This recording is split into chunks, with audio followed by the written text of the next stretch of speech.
16절에서 17절까지 말씀입니다. 구약성경 973페이지에 기록이 되어 있습니다. 이사야서 5장 16절에서 17절까지 우리 한 목소리로 함께 읽도록 하겠습니다. 오직 만군의 여호와는 정의로우심으로 높임을 받으시며 거룩하신 하나님은 공의로우심으로 거룩하다 일컬음을 받으시리니 그때에는 어린 양들이 자기 초장에 있는 것같이 풀을 먹을 것이요 유리하는 자들이 부자의 버려진 밭에서 먹으리라. 아멘. 오늘 본문은 하나님께 심판을 받는 백성들의 이유에 대해서 등장합니다. 백성들은 아무런 이유 없이 하나님께 심판을 받는 것이 아닙니다. 자비로우시고 공의로우신 하나님께서 분명한 이유가 있으셔서 이 당신의 백성들을 심판하는 것입니다. 그들이 무엇을 잘못했는지 오늘 본문을 통해서 함께 살펴보도록 하겠습니다. 내용 관찰 1번입니다. 하나님께서 유다를 심판하시는 두 가지 이유는 무엇입니까? 첫째는 우리가 읽지는 않았지만 8절에서 볼 수 있듯이 이 땅에 대한 백성들의 욕심 때문입니다.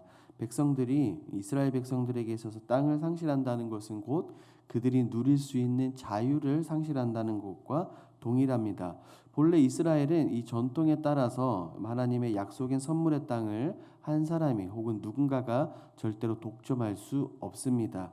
이렇게 말씀에 불순종하는 모습 속에서 첫 번째 이유를 볼 수가 있습니다. 두 번째는 이스라엘 백성들은 하나님의 영광이 아닌 자신들의 만족과 유익, 그들의 쾌락을 누렸기 때문입니다. 성경을 보니 그들은 독주와 포도주에 빠져 하나님에게는 전혀 관심이 없습니다. 그저 자신들의 육체를 즐겁게 하는 일에는 열심이지만 자신들의 영혼을 돌아보며 하나님을 기쁘시게 하며 하나님께 영광을 올려드리는 일에는 전혀 관심이 없습니다. 하나님께 무관심한 자들은 반드시 심판을 당할 수밖에 없습니다. 이러한 범죄로 인해 백성들은 하나님께 심판을 받습니다. 하지만 이런 심판하신 하나님의 모습 속에서 발견할 수 있는 것이 있습니다. 바로 내용 관찰 2번입니다. 심판을 통해 드러나는 하나님의 속성 두 가지는 무엇입니까? 공의로우신 하나님과 우리는 거룩하신 하나님의 모습을 이 본문에서 발견할 수 있습니다. 먼저 하나님은 죄를 반드시 심판하시는 분입니다. 우리가 하나님에 대해서 이야기할 때 공의의 하나님, 사랑의 하나님이다라고 이렇게 이야기를 하죠. 사랑의 하나님이시지만 죄를 반드시 그냥 넘어가시지는 않습니다. 그 죄에 대한 죄값을 물으십니다.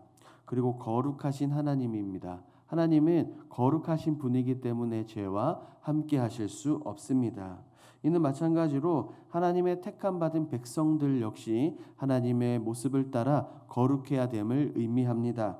하나님은 레위기에서 몇 번이나 계속해서 강조하셨습니다. 내가 거룩하니 너희도 거룩하라라고 말씀입니다. 우리 모두가 거룩하라고 분명하게 말씀하셨습니다. 3번 영구와 묵상을 보겠습니다. 하나님께서는 왜 유다를 심판하심으로 거룩함을 드러내십니까? 앞선 2번에서 거룩함은 하나님께서 가지고 계시는 속성이라고 말씀을 드렸습니다. 이것은 하나님뿐만 아니라 택함 받은 모든 백성들 역시 거룩해져야 합니다.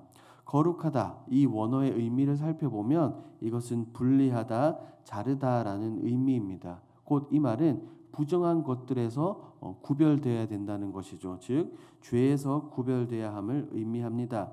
백성들은 지금 타락에 빠져 있습니다. 죄에 빠져 있기 때문에 공의로우시며 거룩하신 하나님은 그들과 함께 하실 수 없습니다. 그렇기 때문에 그들이 가진 죄의 문제를 해결하시기 위해 그들을 심판하실 수밖에 없습니다.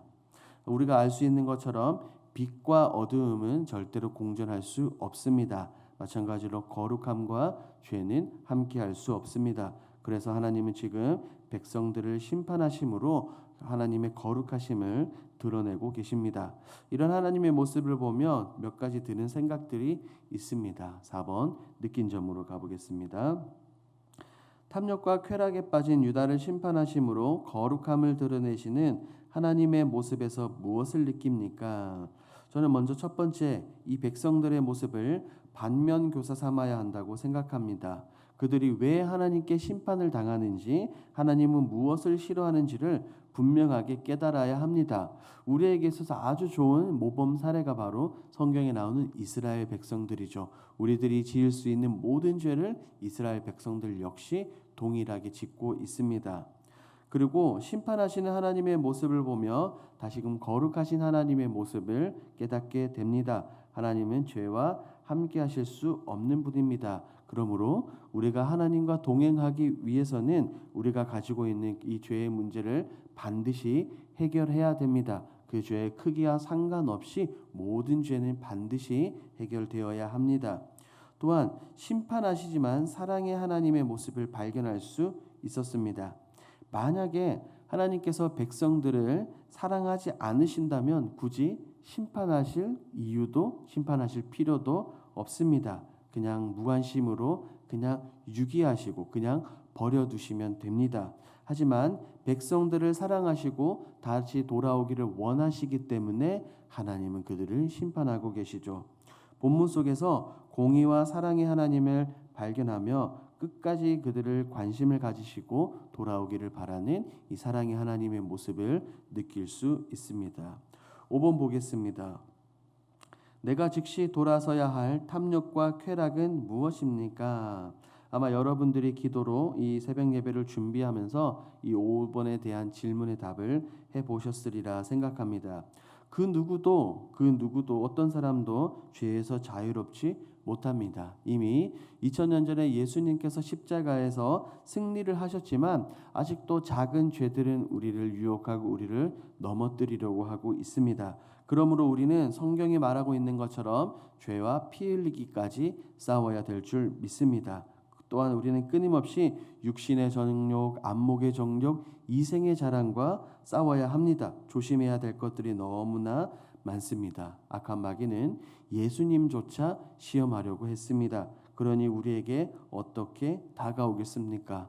내가 무의식적으로 혹은 우리가 습관적으로 짓는 그 죄가 무엇인지 반드시 깨달아야 합니다.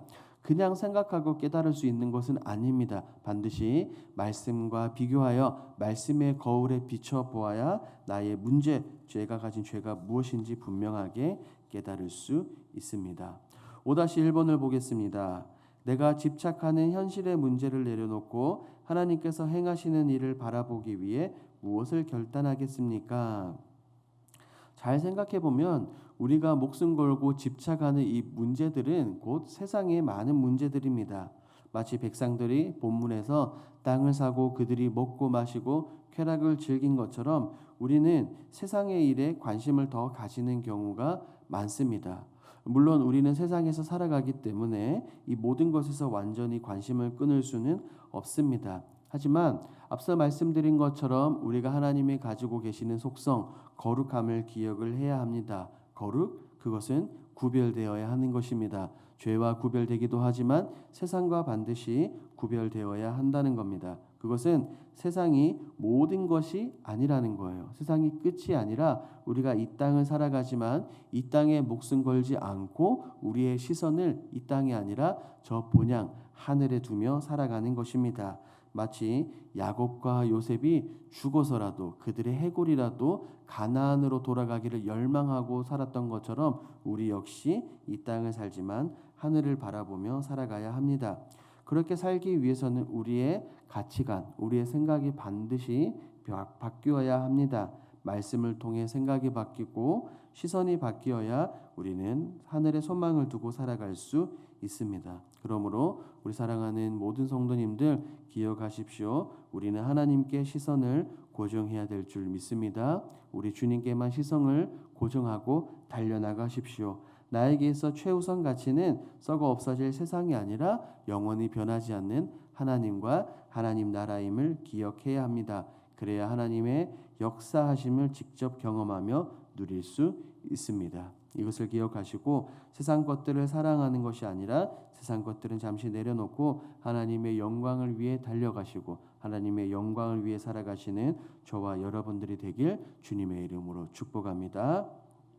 이 시간 함께 기도하겠습니다. 첫 번째, 세상이 아닌 하나님 나라에 관심을 두게 하옵소서. 두 번째, 하나님께서 행하시는 일에 관심을 두고 내 삶에서 즉시 돌아서야 할 죄로부터 구별되게 하소서. 세 번째, 땅 끝까지 이르러 예수님의 증인이 되게 하여 주시고 선교에 힘쓰게 하옵소서. 이와 같은 공동 기도 제목으로 기도하시고 여러분들이 가지고 오신 개인 기도 제목으로 자유롭게 기도하시다가 돌아가겠습니다. 우리 주여 힘차게 부르시고 기도합니다.